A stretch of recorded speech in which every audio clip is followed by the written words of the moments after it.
invitados. Desde el río Bravo del norte hasta Tierra del Fuego. Mosaico geográfico de climas, vegetación y paisajes. La mayor diversidad étnica mundial, con una gran riqueza multicultural. 20 naciones y 7 dependencias se encuentran en Concierto para Disentir, el panel radial para pensar y analizar los temas latinoamericanos. Todos los martes de 8 a 9 de la noche por la UD 90.4 FM Estéreo, la verdadera alternativa de la radio.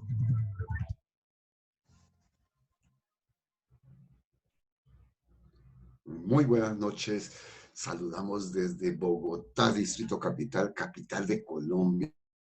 Toda nuestra audiencia de América Latina y el Caribe, en cualquier lugar donde se encuentren, en esos 20 países, en 20 naciones, en esas 7 regiones que nos escuchan, y para quienes va dirigido siempre nuestro programa de Concierto para Disentir. Hoy tendremos un tema también muy especial que afecta a toda nuestra región, pero que estaremos analizando con unos invitados desde Colombia para todos ustedes, para que podamos ver y balancear cómo están las cosas en términos de la educación. Los estamos invitando a que nos sigan por el Facebook en @concierto para disentir la UD, @ciudadanos X, en Instagram nos consiguen como @concierto para disentir, en Twitter @c para disentir. Suscríbanse a nuestro canal en YouTube, Concierto para Disentir, tanto en Facebook como en nuestro canal de YouTube. Mañana estaremos subiendo en diferido este programa para toda nuestra audiencia de Latinoamérica y el Caribe. Y nuestro email, conciertoparadisentirdlaud@gmail.com, donde ustedes pueden escribirnos sus sugerencias, percepciones y todo lo que ustedes piensen alrededor, no solamente de nuestro programa de Concierto para Disentir, sino también igualmente de nuestra región, y a partir de allí, pues, interactuar en intercambio de opiniones al respecto. Los sistemas educativos nacionales se enfrentan a problemas y desafíos sistémicos que se han agudizado debido a la pandemia de COVID-19, la cual exacerbó las desigualdades sociales, la inequidad y la exclusión.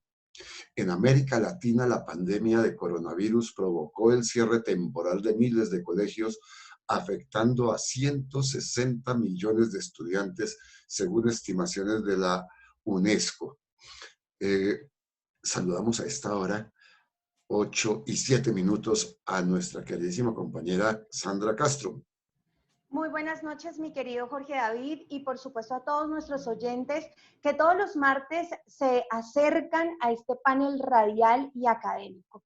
Y bueno, pues como tú bien lo dices, la Comisión Económica para América Latina y el Caribe, CEPAL, ha planteado que incluso antes de enfrentar la pandemia, la situación social en la región se estaba deteriorando debido al aumento de los índices de pobreza y de pobreza extrema, la persistencia de las desigualdades y un creciente descontento social. En este contexto, la crisis tendrá importantes efectos negativos en los distintos sectores sociales, incluidos particularmente la salud y la educación. La UNESCO ha identificado grandes brechas en los resultados educativos que se relacionan con una desigual distribución de los docentes en general y de los docentes mejor calificados en particular, en desmedro de países y regiones con menores ingresos y de zonas rurales, las que suelen concentrar además a población indígena y migrante. Aún no existen cifras exactas sobre los impactos que ha generado la emergencia sanitaria, porque es un fenómeno que seguimos viviendo.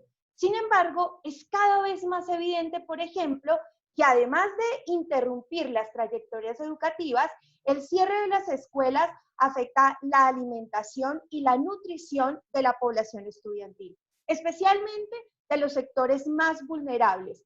Por estas y otras razones se ha planteado la necesidad de hacer un retorno a las clases presenciales cumpliendo todos los protocolos de bioseguridad.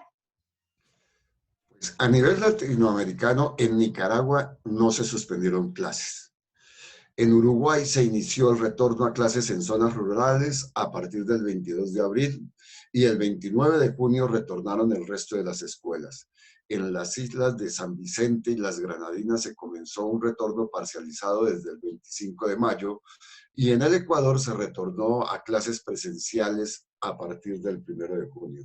En Belice, Granada y Santa Lucía, todo en el Caribe, hubo un retorno parcial a las clases presenciales en junio y hoy pues nos reunimos aquí en Concierto para Disentir para discutir un poco sobre los pros y los contras de este retorno, así sea parcial, a clases presenciales. Pero antes, Sandra, yo quiero preguntarle a usted, ¿por qué está tan contento el equipo de Concierto para Disentir? Que los veo con cara de ponqué.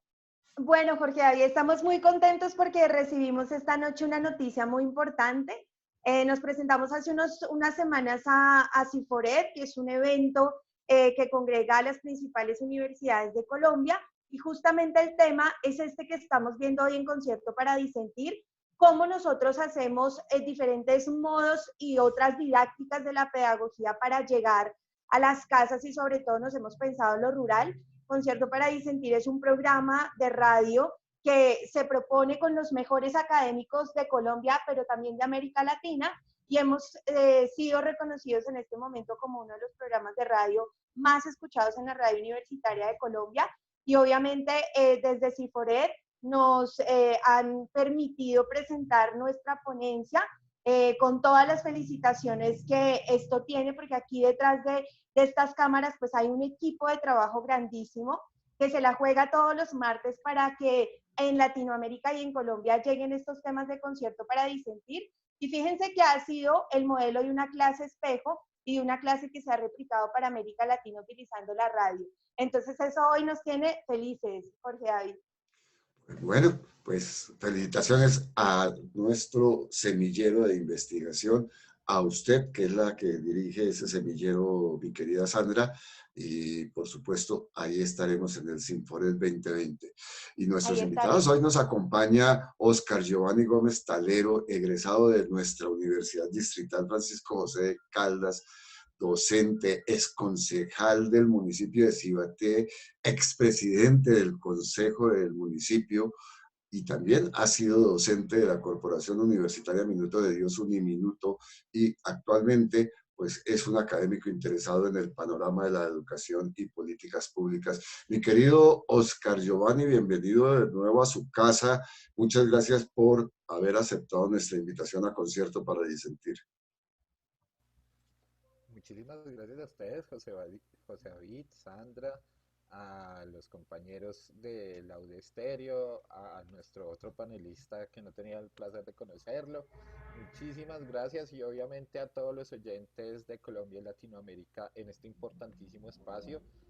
Felicitar al semillero de investigación que dirige Sandra, muy pilosos, hacen quedar muy en alto el nombre de nuestra alma mater, y pues contento de estar aquí con ustedes hoy. Pues muy bien, Óscar. Le sugiero que le ponga un par de puntos al volumen para que se escuche un poco más alto. Sandra, ¿quién es nuestro próximo invitado? En este panel nos acompañan solo profesores, pero yo quiero decir que son profesores que se han pensado realmente el tema educativo de una manera muy consciente.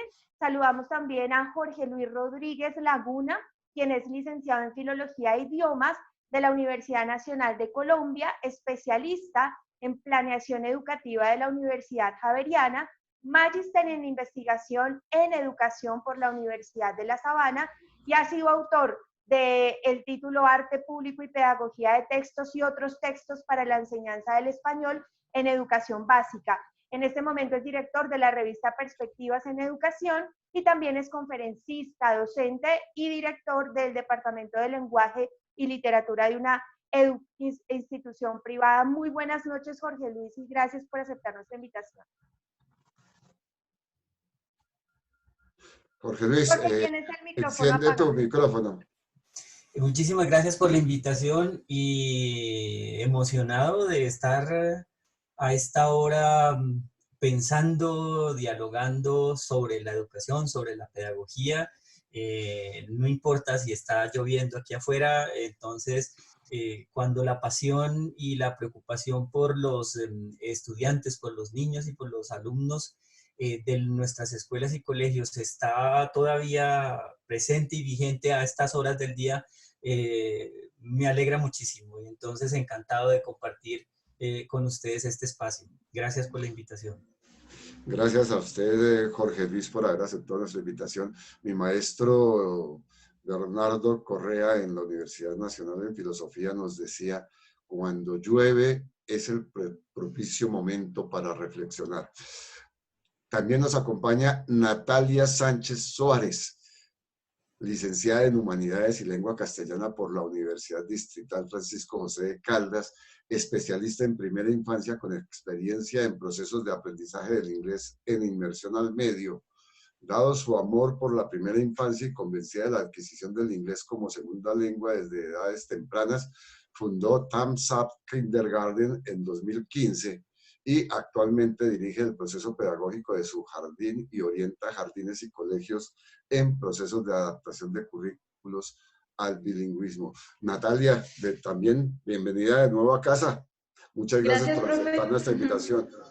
No, gracias a ustedes. Muy interesante estar rodeada de personas que todavía están poniendo un tema que pareciera, es un secreto a gritos, ¿no?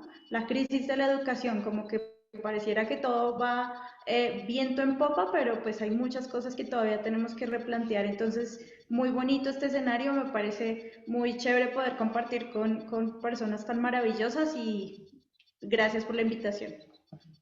Bueno, pues vamos entonces a iniciar nuestra conversación y empecemos como por el punto central, que en últimas es la toma de decisiones. Estamos divididos entre retomar la rutina escolar y evitar la proliferación de contagios. Hablemos un poco sobre los pros y contras que hay en el contexto colombiano.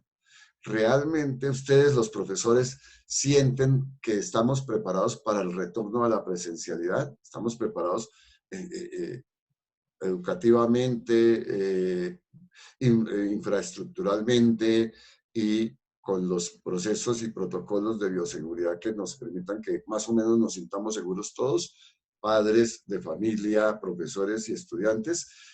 Natalia. Bueno, profe, pues como usted bien lo sabe y pues como mis compañeros ya lo saben también, yo dirijo mi proceso en Thumbs Up Kindergarten y nosotros retomamos presencialidad hace 2 semanas. Claramente no con el mismo número de estudiantes ni con el mismo número de docentes que solíamos trabajar antes de iniciar todo este tema de aislamiento, pandemia, etcétera. Y pues la situación ha sido bastante positiva. Claramente pues hay mucho miedo, hay muchísimo miedo. Los papás, los maestros, incluso la misma comunidad se siente todavía con mucho miedo y pues no es para menos. Estamos enfrentando la primera pandemia mundial, creo yo, en la historia y pues todavía hay situaciones que a ciencia cierta y con el saber científico que está desarrollándose, etcétera, pues todavía es muy incierto cómo es la evolución del contagio, del virus en sí. Pero trabajar con primera infancia, pues es de alguna u otra manera una ventaja muy grande en el sentido que pues estos niños nos dan unas lecciones de vida importantísimas. Creo que la angustia de las familias viene sobre todo que tal vez los niños más grandes siempre tienden como a abrazar, como a quitarse el tapabocas, etcétera, pero con los niños pequeños nos han dado unas lecciones de vida impresionantes. Antes de los 6 años, pues uno de adulto dice como, no, es terrible que mis niños estén viviendo esta situación y que no puedan estar en su jardín libremente porque tienen que ponerse un tapabocas. Uno les dice a los chiquis, no se pueden quitar el tapabocas y ellos lo hacen. No se pueden abrazar y solo nos vamos a pues estar en los espacios que nos corresponde y lo hacen. Realmente es una resiliencia, una creatividad para asumir la situación que realmente pues creo que debemos aprender de ellos, de los niños, porque pues sí, francamente pues los adultos todavía como que nos peleamos con la realidad y todos queremos volver a nuestra antigua realidad o a lo que queremos cuando salgamos de esta. Y pues realmente no sabemos si vamos a salir de esta, no sabemos si realmente así vamos a tener que vivir por muchos años, ¿sí? Entonces, antes de la pandemia yo estaba súper convencida que los niños antes de los 6 años, primera infancia, pues realmente siempre están súper dispuestos al cambio, ¿sí? A veces somos los adultos los que le tenemos mucho miedo al cambio, a las nuevas normalidades, pero realmente los niños no, los niños pequeños entienden y de hecho son como, oye, ponte bien tu tapabocas, se le viene a uno medio la naricita asomadita aquí y ya como que ponte bien el tapabocas. Entonces, pues el retorno a clase, reitero, en mi institución por lo menos, pues no tenemos una cantidad exacerbada de estudiantes, estamos con 7 niños y niñas, que por la situación en la que sus papás están en términos laborales, pues requieren necesariamente que los niños estén en el jardín. Igual no es una jornada tan extensa, igual pues tratamos de mantener los hábitos que tenían antes de toda la pandemia, manteniendo sus clases, sus ritmos, sus clases diferentes con sus teachers. Los teachers están en casa. Entonces sí ha sido un verdadero desafío. A nivel logístico es todo un desafío. Pero siento que para por lo menos esos 7 niños, las 2 personas, las 2 teachers que nos están apoyando como en el cambiarlos de salón, etcétera, para mí, en lo personal, pues ha sido una elevación de la vibración altísima porque es como, bueno, nos podemos volver a ver y claramente escucharlos reír, escucharlos correr por el jardín, pues claramente a ellos también les ha sido muy benéfico. Eso pues no estoy, no tengo un contexto científico que me respalde esto que voy a decir, pero estoy segura que cuando los niños están felices, pues tienen sus defensas arriba, ¿sí? Y pues si están ellos, se sienten protegidos, están de alguna u otra manera contentos, pues claramente pues su vibración o sus emociones se van a poner súper arriba, van a tener que contar algo en casa y pues van a estar bien. O sea, el bienestar emocional también depende mucho de estos cambios como de espacios. Entonces, pues, de mi parte, siento que sí ha habido pues un proceso muy interesante y muy positivo en el haber regresado a clase. Jorge Luis, ¿usted cómo ve ese retorno a la presencialidad? Y eso que resaltaba Natalia, de la alegría que le proporciona a los niños el retorno de todas formas al campus físico para poder interlocutar e interactuar con sus pares. No, muy valiosa. El retorno es valiosísimo desde todo punto de vista. Las consecuencias que ha traído el confinamiento son bastantes y hay algunas dolorosas. Sabemos del incremento de la violencia que se da a nivel intrafamiliar en algunos grupos, en algunos sectores. El atraso en la consecución de ciertos conocimientos, de ciertos desarrollos, el desarrollo motor, como lo mencionaba también Natalia, el desarrollo emocional, el hecho de poder socializar es supremamente importante que lo puedan volver a hacer. La misma situación económica que viene como consecuencia del confinamiento. Entonces, desde muchas perspectivas, desde muchos puntos de vista, es supremamente importante haber vuelto.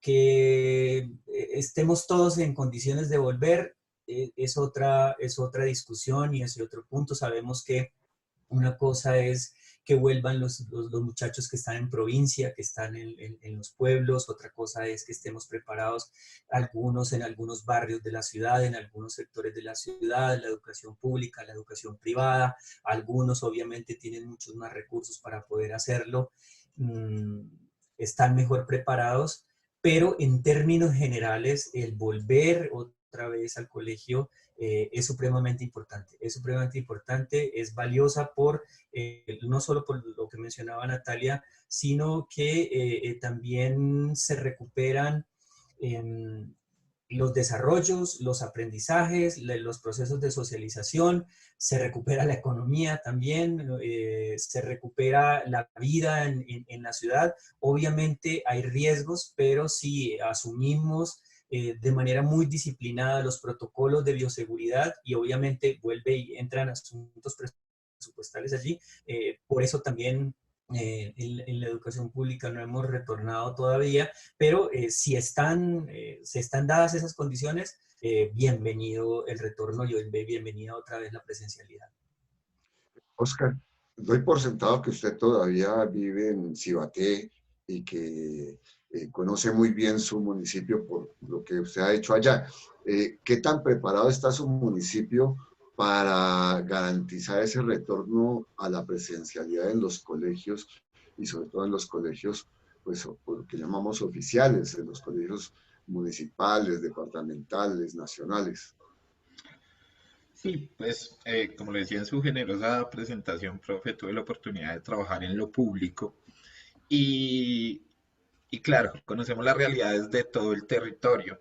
Yo entiendo que a veces nos enfrascamos en una visión demasiado centralista de la educación, pero hay lugares, veredas no muy alejadas, porque Cibaté, la vereda más alejada que tiene Bogotá, está a hora y media, sin conectividad aún, sin acceso a agua y a una batería de baños decente, si se me puede, si se me permite el término.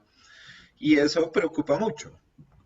Usted iniciaba con una pregunta, es si estamos preparados en infraestructura. Yo creo que esta pandemia lo que ha desnudado es una serie de falencias que todos sabíamos que teníamos, que sabíamos que el país tenía, y como decía el profe, era un secreto a gritos, y que pues ahorita con la pandemia pues básicamente nos cogió sin ninguna base.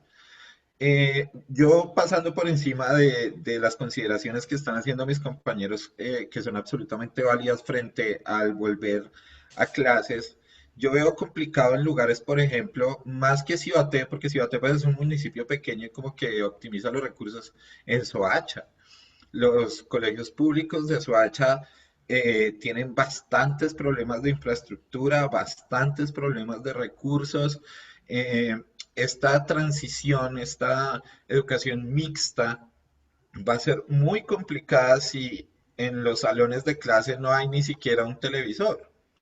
Entonces, el Ministerio de Educación yo creo que se apresura en tomar generalizadamente el problema del retorno en todas las regiones del país. No todas las regiones funcionan igual.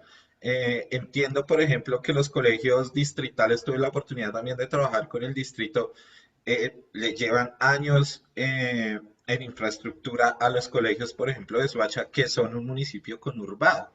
Entonces yo creo que hay que analizar el tema diferencialmente. Es importantísimo lo que usted dice y es que las autoridades territoriales sean quienes tengan la autonomía necesaria para generar los procesos o no de volver a las clases según pues las necesidades y la nueva normalidad que tengan en cada uno de los municipios. A mí me preocupa el tema Soacha, me preocupa en los temas rurales la conectividad. Es que la conectividad debió estar garantizada por lo menos para el 100% de las instituciones rurales y no estuvo. Y ahorita tienen un proceso académico bastante atrasado porque básicamente dependían de guías que les entregaban en el momento en que les daban el auxilio alimentario. Los profesores, algunos muy comprometidos, iban a las casas en la medida de lo que podían, algunos no pudieron llegar y yo veo complicado el retorno a clases, no por la sistematicidad del tema con los niños, porque me sorprende mucho lo que dice la profe y es un miedo. Yo tengo un hijo de 5 años y es cómo va a ser Martín cuando vuelva, si se va a poner el tapabocas o no, pero lo que dice la profe es cierto. Él va a salir y papá, mi tapabocas, él es muy responsable, pero más que eso es por el tema del ambiente. Y quiero dejar en el aire para terminar mi intervención una frase que vi hoy que hablaba del tema de la afectividad, de la necesidad afectiva de los niños del contacto. Y una persona rebatía al término diciendo una frase bastante dura, pero parece que hay que analizarla y es, nadie se muere de falta de afectividad, pero de COVID sí. Entonces, y le ponían el ejemplo de los 3.000 niños que van a ir al colegio donde va su hijo, la probabilidad de que se muera uno, ¿usted lo mandaría? O sea, la probabilidad de que ese uno fuera su hijo. Entonces, ese tema del miedo, ese tema de la infraestructura y ese tema del manejo de la pandemia, yo creo que el gobierno, la Secretaría de Salud y el Ministerio de Educación están en obligación de tratarlo diferencialmente en cada uno de los territorios. Bueno, y Giovanni, justamente por esta línea, porque Jorge David, perdóname, esta línea que está proponiendo Giovanni es muy interesante, porque existen muchos miedos y si nos fijamos, los miedos no solamente están dados en qué va a pasar con los niños, en qué pasa con los adolescentes, porque además algunas de las principales estadísticas nos ha demostrado, bueno, pues que la tasa, digamos, de mortandad en niños y jóvenes es mucho menor a la de los mayores, pero también qué pasa con los profesores que retornan a la presencialidad, qué hacer, por ejemplo, cuando, no sé si las instituciones educativas en las que ustedes están ya trabajando tienen protocolos claros sobre qué hacer cuando un estudiante presenta bueno, un cuadro similar a COVID, pero que ya ha ido al colegio y que además corre el riesgo de ahora enfermar a sus compañeros, enfermar a las familias de sus compañeros, enfermar a sus profesores, porque siento también que se nos olvida y a veces invisibilizamos el trabajo de los profesores, ¿no? En ese orden de ideas, también los estados, como lo menciona Giovanni, los sistemas educativos y de protección social, como el Ministerio de Salud claramente, se ven enfrentados a todos estos desafíos, ¿no? Que terminan constituyendo un llamado específico al cumplimiento del derecho a la educación, porque como también está dicho, pues no hay cubrimiento en red, no hay internet, ya también los chicos y los papás están cansados con la virtualidad. Pero en ese orden de ideas existen los recursos necesarios en la asignación de las distribuciones presupuestales para que haya un avance en el volver y en el retorno a clase, y también qué retrocesos hay, ¿no? Porque hablamos de avances, pero también qué retrocesos. Natalia. Bueno, profe, pues los protocolos que se manejan en relación a posibles casos y demás, pues vienen súper estipulados para la apertura de jardines, colegios y demás. Entonces, pues claramente si eso no estuviera contemplado dentro de los protocolos y dentro de las exigencias de por lo menos mi ente regulador, que es Secretaría de Integración y la Secretaría de Salud, pues no nos darían a nosotros la apertura. Pero ustedes dicen algo que es realmente cierto. Pues tal vez nosotros podemos hablar mucho desde nuestra comodidad. Yo se lo digo a mis niños y mis niñas de 3 a 6 años constantemente en sus clases. Ustedes son niños muy afortunados, ustedes son unas niñas y unos niños súper afortunados porque ustedes tienen en su casa un televisor, pueden tener 2 tablets, 3 tablets, celular, conectividad seguro. Si se les acabaron, si no hay internet por XY, pues hay una conectividad en las datos, etcétera.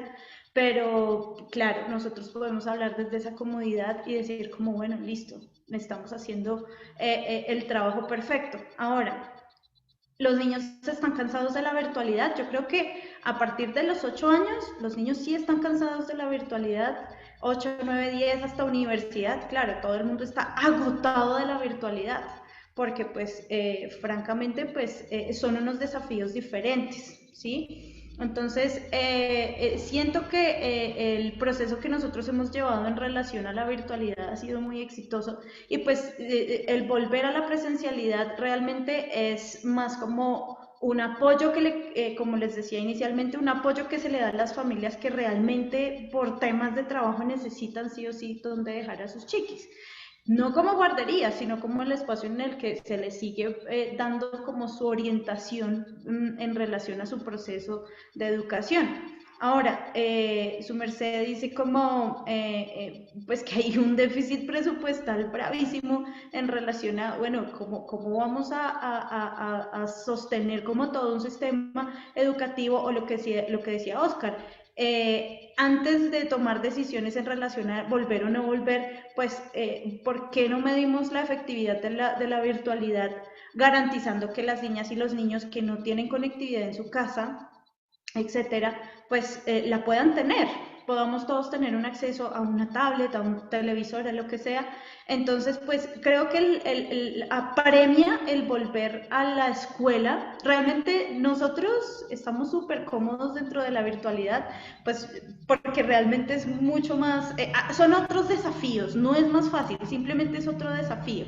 Entonces, el esquema de clase cambia, la manera de llamar la atención de los niños y las niñas cambia. Me asumo que los profes de universidad también han hecho mil cosas para cambiar todo su esquema de trabajo, pero siento que desde la virtualidad los teachers tenemos como cierta ventaja y hay una comodidad que pues claramente volver a la presencialidad como que desubicados, ubicados, desubicados, ubicados. Entonces, evaluar el tema de la virtualidad me parece que estaría súper bueno, garantizar que los niños puedan de verdad todos tener su conectividad, etcétera, porque en verdad, reitero, hablando desde la comodidad, pues claro, pues los niños que estudian en escuelitas que ni siquiera tienen baños o que ni siquiera tienen como techo, porque lo vemos en televisión, la escuela de tal municipio en tal lugar no tiene ni siquiera techo. Entonces, pues, antes de dar esa discusión de si volver a la presencialidad o no volver a la presencialidad, también hay otras situaciones que las empresas, toda esta quiebra económica, pues hizo que los papás tuvieran que volver a trabajar. Entonces, si el Estado garantizara, y volviendo al tema ideal de cómo fuera esto, sí, pero si el Estado garantizara conectividad de todos los niños y las niñas desde casa, que todas las familias pudieran teletrabajar, que si bien quedaron congelados, pues que no pasó, pero pues sí quedaron congelados arriendos, servicios públicos, los papás no tienen que salir a trabajar, entonces pues dedíquese a trabajar con su niño de par a par, ¿sí? En casa, orientemos el proceso juntos, pero pues eso no fue lo que pasó. Entonces rápidamente empezaron a mirar en el DANE, bueno, no, es que nos estamos volviendo pobres otra vez, mucho más pobres de lo que ya éramos, ¿cómo así el desempleo? Entonces otra vez volvamos a la, entre comillas, normalidad, y pues eso de alguna u otra manera obliga a volver a la presencialidad. Que estemos preparados, como dice Oscar, pues realmente es como lanzar la moneda al agua, no lo sabemos, no tenemos ni idea si vamos a tener algo súper positivo, y de esta pandemia nos hemos dado cuenta que claramente cada día trae su afán. Entonces hoy podemos estar dentro de nuestra comodidad diciendo si todo está perfecto, pero puede que mañana no. Entonces pues digamos como mi catarsis al hablar de todo este tema del volver o no volver, siempre va a estar enfocado en que, bueno, yo dentro de mi comodidad siento que está todo bien, pero evaluemos el tema de la virtualidad porque sí se logran cosas muy positivas. Jorge Luis, bueno, más o menos con esta línea de pronto Natalia hace un acercamiento, pero ¿qué otros avances y retrocesos? Y con esta pregunta también me gustaría que consideráramos cuáles deben ser esas nuevas estrategias a nivel educativo, ¿no? Porque como lo dice Natalia, pues hay situaciones que vienen cambiando, la presencialidad no es la misma y también hay unos elementos, unos accionarios convivencia, de realidades, de crisis, de incertidumbre, cómo manejar también esas crisis con los docentes, con este tema que ya mencionaba Giovanni hace un momento, frente a la pregunta de los papás, mandamos o no a nuestros hijos al colegio cuando de todas maneras estamos en una situación de crisis que nos da miedo, ¿no? Y a los papás les debe dar más miedo, supongo yo. Sí, mire, la situación es complejísima, es bien compleja. Por eso cuando intervine mencionaba que una situación puede ser la que se vive desde la educación privada, otra situación, como lo mencionaba Oscar, hay que diferenciarla. Otra cosa es lo que se vive en la provincia, en las regiones más apartadas o incluso aquí mismo al interior de la ciudad. Entonces, eso hay que tenerlo en cuenta, todas esas variables hay que tenerlo en cuenta porque también hay que hablar de la calidad de la educación. O sea, si no nos educamos, entonces, ¿qué hacemos? Seguimos en la virtualidad y algunos no tenemos virtualidad, entonces, ¿qué hacemos? El hecho de que estemos en virtualidad tampoco garantiza que se debe una educación con calidad. Alguien dirá, bueno, y la que se da en la presencialidad sí la tiene. Pues bueno, o sea, y el asunto se complejiza cada vez más. Con respecto a los temores que, que surgen frente a esta situación, claro, están ahí latentes, están los temores en los padres de familia de enviar a sus niños. Los niños no tienen temores en ese sentido. Natalia aquí no lo ha comentado, son los más ansiosos en regresar. Nosotros como docentes tenemos temores también, pero tenemos que recurrir a la información que cada vez se ha ido obteniendo con las experiencias que hemos estado viviendo a raíz del confinamiento. Los europeos nos llevan más o menos unos 2 meses en experiencia de contagios, en experiencia de situaciones a nivel de salud, del manejo de la salud, del manejo de los hospitales, de las clínicas, de las UCIs, de los mismos colegios. Ellos abrieron, ya tuvieron que cerrar en algunos, otros no han cerrado, otros han manejado mejor la pandemia y eso nos ha servido también, esa experiencia nos ha servido para ir acomodando también nosotros nuestro retorno a la presencialidad. El otro día asistí a un seminario en donde estaban los ministros de educación y era interesante, creo que Jorge también lo alcanzó a mencionar, el ministro de Educación uruguayo, ellos nos llevan un poquito de ventaja porque arrancaron también, no creo que hubieran previsto que iba a venir una pandemia, pero tenían previsto que la educación tiene que utilizar mejor lo digital. Eso no quiere decir que va a reemplazar a la escuela ni va a reemplazar al docente, pero hay que hacer un mejor uso de la tecnología y de lo digital. Entonces ellos incluso estaban en la discusión si obligaban a los padres, en este momento están en una discusión en el país, si obligaban a los padres a llevar a los niños a la escuela. Entonces, diferenciando y volviendo aquí a nuestro país, entonces, claro, los temores existen, pero hay que afrontarlos, o sea, no nos podemos quedar paralizados. Hay que afrontarlos, entonces recurrimos a la experiencia y la experiencia, por ejemplo, en donde yo laboro, pues los protocolos de seguridad y de bioseguridad son extremos, son extremadamente juiciosos con ello, ¿sí? Eso no quiere decir que no haya la posibilidad de que alguien se contagie, pero o se contagia en el colegio, o se contagia en la oficina, en la empresa, en la casa, es inevitable. O sea, lo que sí se puede evitar es el contagio en masa, ¿no? El ir a causar efectivamente una situación que haga que uno tenga que cerrar otra vez todo. Pero sí se llevan los protocolos de bioseguridad de la manera más responsable posible. Los mismos, Natalia lo mencionaba, los mismos niños le dan a uno ejemplo de ellos en el uso del tapabocas, en el contacto que tienen los unos a los otros. De pronto los más grandes no, pero la idea es no dejar ni una sola fisura en eso. Y eso es un proceso largo que creo que no quiero quitar más tiempo aquí, porque podríamos contar cómo es ese proceso que se da desde la subida a las rutas, la bajada a la ruta, el ingreso al colegio, el ingreso al salón, el ingreso al restaurante, la vigilancia que se da en los espacios al aire libre, etcétera, etcétera, que hacen que haya un cuidado extremo y que se minimice el riesgo del contagio.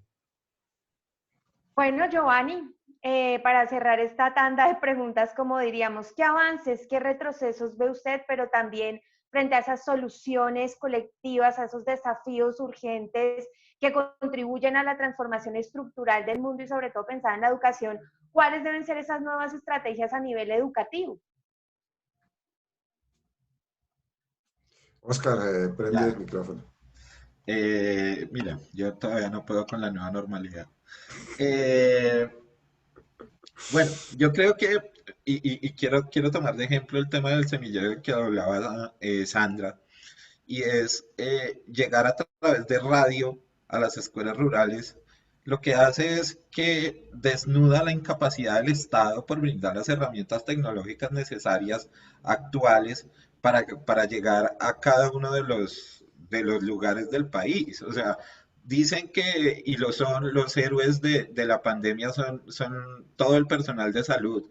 Los que deberían estar midiendo todo este tema y lo hacen son los epidemiólogos, pero los profesores están, y lo decía la profe Nata, y me atrevo a preguntarle y a asegurar que ha hecho una inversión de dinero, de recursos, de pensamiento para generar los espacios necesarios en su colegio. Y me pregunto yo, ¿dónde está el Estado que básicamente no está generando la mayor inversión de recursos en el tema educativo? Yo ayer con horror veía que en el Congreso se aprobó el presupuesto para el otro año, presupuesto de la Nación, con un aumento únicamente del 0,03% en educación. O sea, estamos en una pandemia, la pandemia desnuda que estamos atrasados en infraestructura y en muchos temas estructurales de la educación, y el gobierno simplemente aumenta un 0,03%, lo que quiere decir, y es un mensaje claro, que no vamos a invertir nada más o no hay plata para nada más. Profesores, miren a ver cómo hacen, instituciones educativas, miren a ver cómo hacen, y me preocupa el atraso en el tema de adquisición de conocimientos, que también lo desnudó la pandemia como una falencia de la educación a nivel estatal, y es que muchas de las instituciones se estaban convirtiendo en meros transmisores de conocimiento.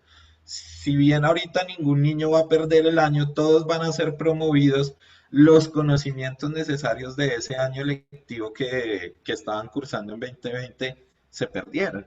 Y se perdieron porque el Estado no está preparado, no para una pandemia, sino no está preparado para generar una educación de calidad. La pandemia lo único que hizo fue desnudarlo.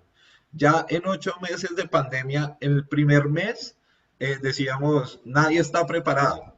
Hoy yo creo que ya podemos decir, hemos aprendido mucho y hemos aprendido bastante, pero los que nos ha tocado con las uñas aprender a manejar todas estas herramientas, los profesores de virtualidad, de presencialidad mixta, la verdad no me imagino cómo es dictar clase a unos que están ahí y a otros que están a través de pantallas. Yo no lo imagino, pero tendrán que aprenderlo.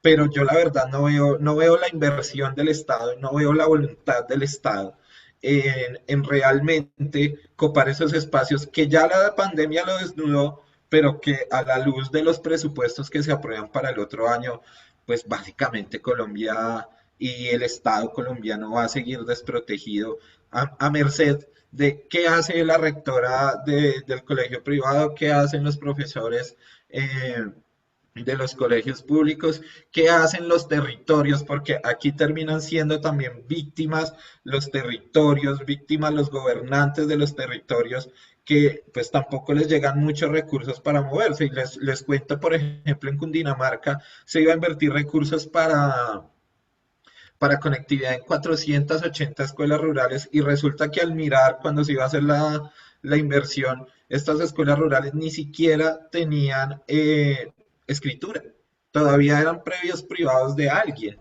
Entonces, eso es descuido del Estado. Eso es simple descuido del Estado de no haber formalizado legalizado esos predios, de no estar pendiente. Y pues resulta que cuando los territorios van a invertir lo poco que tienen, pues no pueden porque el Estado no los protege. Yo sí creo que sí hay una crisis educativa, creo que hay una crisis de recursos para el otro año, y la verdad veo muy complicado, sobre todo en las instituciones públicas, eh, volver a clases sin estos recursos y sin compromiso del Estado. Bueno, pues ya vamos llegando al final del concierto para disentir, nos queda poco tiempo. Vamos a hacer una última pregunta para respuestas cortas, y es esta: dentro de los protocolos para la apertura de los colegios y de las instituciones educativas en general, pues se ha apelado a la voluntariedad de los actores, que estén de acuerdo voluntariamente los profesores, los estudiantes, los padres de familia en regresar a clase. Y se ha planteado que pues algunos regresarán a clase para cumplir con el aforo, y otros, algunos regresarán al salón de clase, perdón, y otros estarán asistiendo a las clases vía plataformas virtuales. ¿Qué tan perjudicial es este modelo? Porque ¿con qué modelo pedagógico se trabaja al fin eso? Al fin es educación virtual, es educación presencial lo que se está dando, en fin. Ustedes como profesores, ¿cómo ven ese asunto, ese problema? Jorge Luis. Sí, volviendo a la complejidad de la situación, quiero terminar con algo con lo que mencionaba Oscar. Sí, efectivamente, recordaba en este momento algo que había dicho Boaventura dos Santos hace como unos 2 meses, en donde él decía: cuando hay crisis pequeñas, uno busca las causas de las crisis pequeñas, pero cuando esa crisis es grande y es reiterativa, la crisis se convierte en la causa como tal. Entonces, obviamente que ha desnudado unas fallas por parte del Estado con respecto a cómo asume no solo la educación, sino cómo asume la salud. ¿Sí? Entonces, esas dos situaciones son bien complejas porque si nos saliéramos un poquito acá de la discusión de si la educación está en crisis o no está en crisis y la ligamos a una situación socioeconómica y política, pues terminaríamos hablando de una situación supremamente macro, de las consecuencias de lo que el neoliberalismo ha creado, por ejemplo, en América Latina, y entonces nos da para otro programa. Entonces, el asunto va a que efectivamente se desnuda la situación, se desnuda una situación de descuido de la educación. O sea, ¿cómo es posible que no haya la dotación a nivel tecnológico de las escuelas y de los colegios en la ruralidad, en la provincia, en los territorios más alejados, incluso aquí al interior de la ciudad? Vuelvo e insisto, aquí al sur de la ciudad. Pero tenemos que volver, o sea, hay que regresar, o sea, hay que pensar en la educación, y ahora sí respondo la pregunta de Jorge. Entonces, eso no es buena la educación que se está impartiendo a nivel híbrido, a nivel mixto. Tendremos que hacer esa evaluación. Yo mismo me pregunto en este momento, ¿qué va a evaluar el ICFES? Dentro de 15 días creo que es la evaluación de la prueba Saber. ¿Qué va a evaluar? ¿Qué conocimientos va a evaluar en el 2019? ¿Qué conocimientos adquirieron los estudiantes en el 2019? Es una pregunta bien interesante que hay que hacerse. ¿O va a aplicar la misma batería de evaluación estandarizada para mirar qué resultados salieron? Sería interesante ver y que se contrastara con respecto a los resultados que obtuvieron los muchachos que presentaron esa misma prueba en el 2019, a ver y hacer un contraste, hacer una comparación, a ver qué sucedió. Si de pronto nos dice, mire, efectivamente no hubo una disminución en los aprendizajes, o si miren, la brecha cada vez es más grande, o la brecha entre la educación privada y la pública cada vez es más grande, ¿sí? La educación brindada en alternancia, bien construida, bien pensada desde el punto de vista curricular. Nosotros, por ejemplo, recurrimos a hacer un proceso de flexibilización curricular, adecuando los recursos, pensando también en el qué es lo que vamos a enseñar, qué es lo que realmente es necesario y deben aprender los muchachos, pero eso también toca focalizarlo, porque una cosa es lo que necesitan los muchachos aquí en esta región y otra cosa es lo que necesitan los muchachos en otras regiones, en otras partes del país. Entonces, adecuarle el currículum, ajustar el pensum, ajustar la carga horaria, ajustar la carga académica, los horarios. Si cuando se piensa muy bien en todo eso, uno puede lograr ofrecer una muy buena calidad en la educación. Que todos lo podamos hacer, eso es otra cosa, porque como lo ha insistido tanto Oscar, no todos estamos con los mismos recursos, estamos preparados, tenemos los tiempos, tenemos las posibilidades para hacerlo. Pero el llamado aquí es, si presupuestalmente, por lo menos, o desde las consecuencias de la pandemia, hizo que todos volteáramos a mirar el servicio de salud tan precario que tenemos, el servicio de educación tan complicado que tenemos, pues la pregunta también que surge ahí es, me acuerdo mucho de ese texto de Bonaventura dos Santos, es, bueno, sí, presupuestalmente se dieron unas partidas para la educación, si se dieron unas partidas para mejorar el servicio de salud, ¿qué sucede cuando la pandemia pase? ¿Vamos a seguir lo mismo o qué pasó? Porque el problema en últimas de fondo no es la pandemia como tal, es una situación de tipo político, económico y social que como Oscar ha insistido todo el tiempo, hemos venido arrastrando desde hace 40 años, en las últimas décadas, que es muy difícil. Pero si no volvemos a la escuela a poner sobre la mesa estos mismos temas para discutirlos con los estudiantes, pues yo creo que va a ser peor. Entonces sí es necesario mantener viva la escuela, mantener viva la educación. O sea, no la podemos dejar caer, porque es que es una institución que presta un servicio valioso a la sociedad. Es allí donde se puede llegar precisamente a discutir este tipo de temas y a mirar y a pensar en el futuro. Porque si la cerramos, si nos aislamos y si nos quedamos en la casa, de pronto puede ser peor. Bueno, pues así llegamos al final de nuestro concierto para disentir. Óscar Giovanni Gómez Talero, profesor egresado de la Universidad Distrital Francisco José de Caldas. Óscar, muchas gracias por su deferencia, por su compañía y por sus reflexiones. Mi profe, a ustedes muchas gracias, a Jorge Luis, a la profe Nata y a mi amiga la profe Sandra, muchísimas gracias por la invitación. Algo pequeñito que quería decir al final. Yo sí no estoy de acuerdo con volver tan rápido. Yo esperaría hasta febrero del otro año. Yo creo que la escuela vive de esta manera y me gusta la reflexión del ICFES. Es que el ICFES viene midiendo a los muchachos de Colombia por igual a un niño de un colegio departamental de Mitú que al niño del San Viator en Bogotá. Entonces, así nos mide el Estado por las oportunidades que hayan tenido sin generarle ninguna oportunidades. Yo sí preferiría esperar hasta febrero a ver cómo evoluciona el tema de salud. Natalia, muchas gracias por acompañarnos, también egresada de nuestra Universidad Distrital Francisco José de Caldas. Muy amable por habernos atendido, por habernos acompañado y por sus reflexiones. Gracias a su merced, profe, y también algo chiquito, que la escuela siga viva, pero que también el cambio de parte de las mamás y los papás en relación a lo que esperan de sus hijos también cambie. No podemos esperar que todos los niños estén todo el tiempo sometidos a unos estándares que están prácticamente dados por las escuelas de unos niveles muy superiores y se desconocen otras habilidades de nuestras niñas y nuestros niños. Entonces, si no hay esa conciencia en relación a que todos los niños son iguales, aprenden de la misma manera y en el mismo lugar, pues vamos a seguir con nuestra educación en crisis, sea presencial, sea virtual, sea mixta, sea híbrida, sea cibernética, 3D, vamos a tener el mismo problema porque siempre las familias van a estar esperando que mi hijo logre lo que tiene que lograr según los estándares curriculares propuestos desde hace 200 años.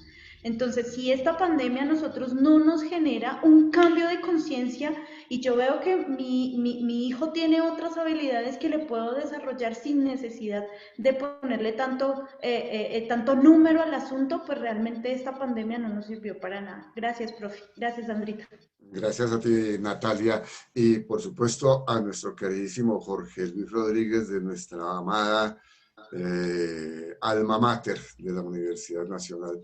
Jorge, muchas gracias por sus reflexiones y por habernos acompañado aquí en Concierto para Disentir. No, muchísimas gracias por la invitación y muy interesante. Y ojalá pues me vuelvan a invitar en algún momento para poder participar. Saludos a Óscar, a Natalia y a ti, Jorge, y a Sandra. Muchas gracias.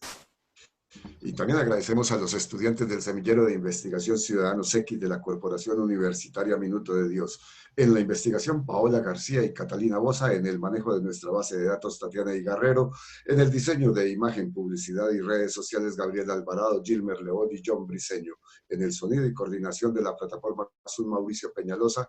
En la producción y conducción, Sandra Castro. Dirección y conducción, Jorge David Sánchez. Recuerden seguirnos en nuestras redes. En Facebook nos encuentran como @concierto para disentir laúd, @ciudadanos X, en Instagram @concierto para disentir, en Twitter @c para disentir. No olviden suscribirse a nuestro canal en YouTube Concierto para disentir, tanto por Facebook como por nuestro canal en YouTube. Mañana tendremos este programa en diferido y nuestro email concierto para disentir laúd @gmail.com, donde pueden ustedes escribirnos todas sus sensaciones alrededor del programa. A toda nuestra audiencia en Latinoamérica y el Caribe, muchas gracias por acompañarnos como siempre todos los martes de 8 a 9 de la noche. El próximo martes los esperamos en un nuevo concierto para disentir, con un nuevo tema y con unos nuevos invitados para pensarnos como región en concierto para disentir. Quédense con la programación de la U 90.4 FM Estéreo, la verdadera alternativa de la radio. Desde el río Bravo del Norte hasta Tierra del Fuego. Mosaico geográfico de climas, vegetación y paisajes. La mayor diversidad étnica mundial, con una gran riqueza multicultural. 20 naciones y 7 dependencias se encuentran en Concierto para Disentir, el panel radial para pensar y analizar los temas latinoamericanos. Todos los martes de 8 a 9 de la noche por la UD 90.4 FM Estéreo, la verdadera alternativa de la radio.